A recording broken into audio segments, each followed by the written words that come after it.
इनेलो supremo Om Prakash Chautala के फिर बिगड़े बोल। हमारे यहाँ आवारा पशुओं को कहा जाता है खट्टर, इसलिए आवारा पशुओं जैसा है मुख्यमंत्री। करने धरने को कुछ नहीं मुख्यमंत्री के पास। चौटाला ने की भविष्यवाणी, कहा 2024 से पहले टूट जाएगा हरियाणा में गठबंधन। छोड़ छोड़कर भाग रहे हैं सत्ता पक्ष के विधायक।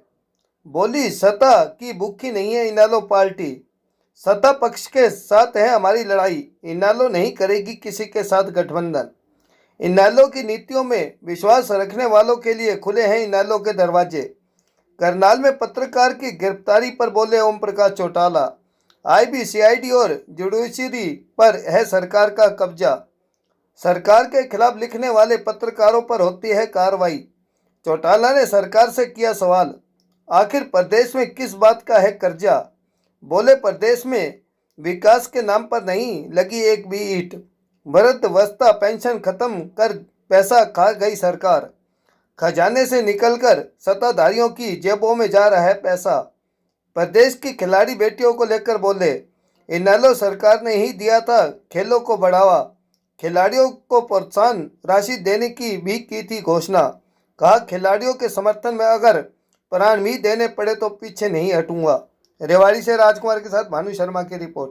विकास के नाम पर कहीं एक ईंट लगी हो तो बता दें। जो सड़कें हमारे वक्त में बनी थी वो टूट के उनकी मरम्मत तक नहीं। स्कूलों की बिल्डिंगें गिर रही है, मास्टर नहीं, अस्पतालों में दवाई नहीं है, डॉक्टर नहीं, महंगाई निरंतर बढ़ रही है, बेकारी और बेरोजगारी से हर आदमी परेशान। महिलाओं को जो दिक्कत आ रही है वो मैंने बताई। तो आप उनसे पूछना कि ये कर्जा किस बात का है। कहीं के साथ पैसा तो उन्होंने खर्च ही नहीं किया, उल्टा इससे भी तसल्ली नहीं हो रही। उन्होंने वृद्धावस्था पेंशन खत्म करके भी वो पैसा खा लिया। वृद्धावस्था पेंशन तो सरकार के खजाने से मिलती है, वो खत्म कर दी। अब वो पैसा इनकी खत्म की हुई पेंशन का है, खजाने से तो निकल रहा है लेकिन इनकी जेबों में जा रहा है। विकास पे खत्म नहीं हुआ। एक साहब, गठबंधन को लेकर कैप्टन अजय यादव की तरफ से एक बयान आया कि मुख्यमंत्री ने जेजेपी के सारे विधायक तोड़ लिए हैं, अब कोई गठबंधन नहीं है हरियाणा में, तो आपकी क्या प्रतिक्रिया है इस मामले? किसी व्यक्ति विशेष के मामले में मैं आदत नहीं है मेरी, मैंने ये बात कही नहीं। अच्छा आपने पूछ के, अब आपको 2024 का इंतजार नहीं करना पड़ेगा। जब गठबंधन टूट जाएगा, आपको लगता है कि नहीं लगता है? दूसरी पार्टियों के लोग पार्टियां छोड़ के हमारे साथ शामिल हो रहे हैं। सत्ता पक्ष के विधायक भी उनको छोड़ के भाग रहे हैं। तो सब सरकार अल्पमत में होगी तो फिर मेट्रोपोल होंगे कि नहीं होंगे। तो इसलिए ये क्या कहते हो मैं उसमें नहीं जानता हूँ। जहाँ तक देश में गठबंधन का सवाल है, ये कोई पहली मर्तबा ऐसी बात नहीं कर रहे हैं। आपको ध्यान होगा कि बीजेपी की केंद्र में सरकार गिर गई थी। हमने इंडियन नेशनल लोकदल पार्टी की तरफ से उनको अनकंडीशनल पूरा समर्थन दिया। लोकसभा और विधानसभा चुनाव आज हमारी लड़ाई सत्ता पक्ष के खिलाफ है, इसलिए सत्ता पक्ष में बने हुए लोगों से गठबंधन का तो प्रश्न ही पैदा नहीं होगा। बाकी सबके लिए हमारे दरवाजे खोले हैं, हम स्वागत करेंगे। कांग्रेस ने आपको जेल में डाला था क्या? कांग्रेस आ रहे हैं, आप देख रहे हो, रोज अखबारों में इनमें भी आता है। हर जगह जहाँ कहीं भी हम जाते हैं लोग शामिल हो रहे हैं, उनका स्वागत करते हैं। तो कांग्रेस के साथ चुनावी तालमेल का कुछ है?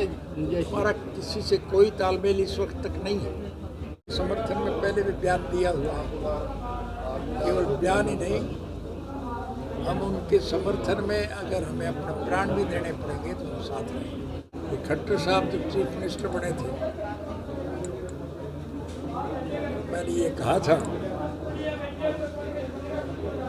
कि हमारे यहाँ जो आवारा पशु होते हैं उनको खट्टर कहते हैं नहीं कहते? मैंने गलत कही थी क्या? ये तो वो आवारा पशु जैसा मुख्यमंत्री है, करने धरने को तो कुछ है ही नहीं इसके पास। एक मैं उसकी किसी भी बात का जवाब क्या दूँ? एक करनाल के अंदर आज पत्रकार की गिरफ्तारी कर ली गई। सचिवालय के अंदर जो भ्रष्टाचार चल रहा था उसका दिखावा करा तो उसकी गिरफ्तारी कर लिया। इस सरकार का 3 मामलों पे कब्जा है।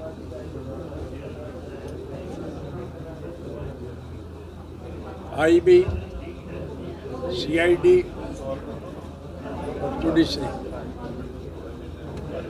करनाल वाले का नहीं, आपके अखबार नब छोर पे भी छापा मारा था क्योंकि वो सरकार के खिलाफ लिख दिया था। तो ये सरकार दबाव की राजनीति कर रही है। आपसे मैं एक सवाल करना चाहूँगा, आप सारे साथी खड़े हो, जब कभी भी सत्ता पक्ष के लोगों से आपका मिलना हो, उससे एक ही प्रश्न पूछना, ये कर्जा किस बात का है? विकास के नाम पर कहीं एक ईंट लगी